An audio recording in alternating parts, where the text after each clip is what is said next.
And really, probably the biggest question that I had, and I know a lot of people watching might have, and that is, pretty much most of, if not all of the other crypto opportunities out there have either already gotten shut down, cease and desists, and mainly here in the United States. So yes, iGoCrypto is a global business. We've already, I think, have people who have pre-enrolled in over 70, 80 countries. It'll probably be in every country around the world here once we launch. But the United States is a big part of that. And what is iGoCrypto doing to make sure that we don't have the challenges that these other companies have had? Can you touch on that, please? Absolutely. I mean, I can tell you that, whenever we saw some of the companies that were launching over the last few years, and I've really started paying attention to about a year ago, I had a lot, my gut told me a lot of those companies wouldn't make it in the United States. And remember, my background is in financial services. So, being registered with FINRA over the years and having the Securities Exchange Commission, being an overseer of not what I did, but the operations did, I knew what their wants and desires were. So I knew that if you wanted to remain in business in the United States, you had to do some things. One is you had to have a true compliance department. That compliance department needed to be looking at every video they could find online, Aaron, just like the one you're putting out here right now, and telling us if it's good, bad, or ugly. And as soon as they see it's bad, they take it down.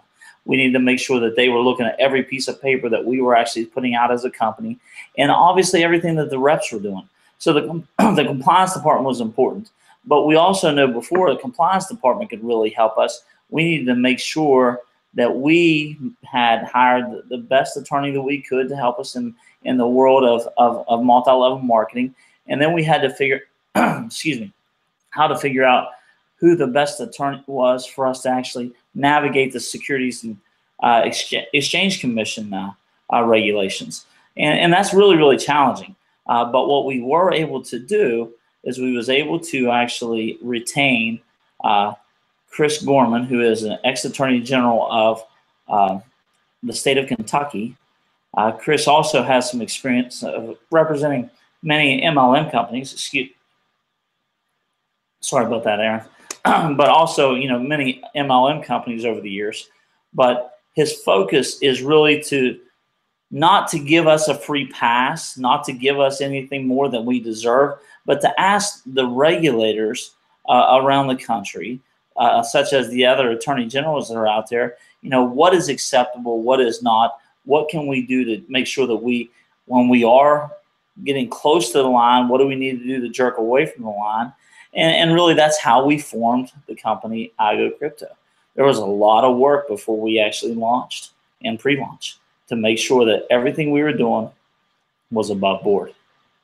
And I'll tell you something else, Aaron. There's not a day that goes by that I don't get an email from somebody that I'm talking about our compliance department or Chris or somebody saying, hey, check this out. Let's make sure we're staying away from that.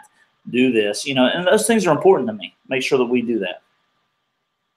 That's awesome. I love it. And so, guys, former attorney general is basically working with iGoCrypto, working with the founders, has put, kind of a seal of approval on what we're doing, and is going to continue to make sure that what we're doing is going to be good to go so that we don't have those challenges here in the United States. So that's awesome. I know we also have, I don't know if you want to mention, but we have one of, if not the top, MLM attorney that you've also kind of, got on retainer that you're working with as well to make sure that we are good to go as well.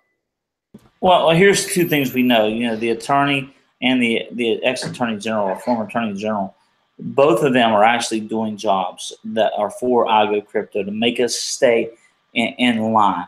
To say they're not endorsing us, I don't want to say that.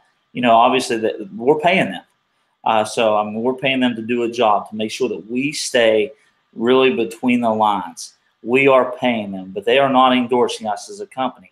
And I want to make sure we understand that. But regulations, they change so fast. And we have to make sure that we have enough people with their ear to the ground to make sure that we know when we are getting close to that danger zone. And obviously Chris and our MLM attorney, none of those are endorsing us, but I'll tell you what they are doing. They're definitely keeping us out of harm's way. As soon as they see something, they tell us. So That's awesome. I love it. And for everyone who's watching, that should kind of, give you that breath of fresh air of like, wow, okay, these guys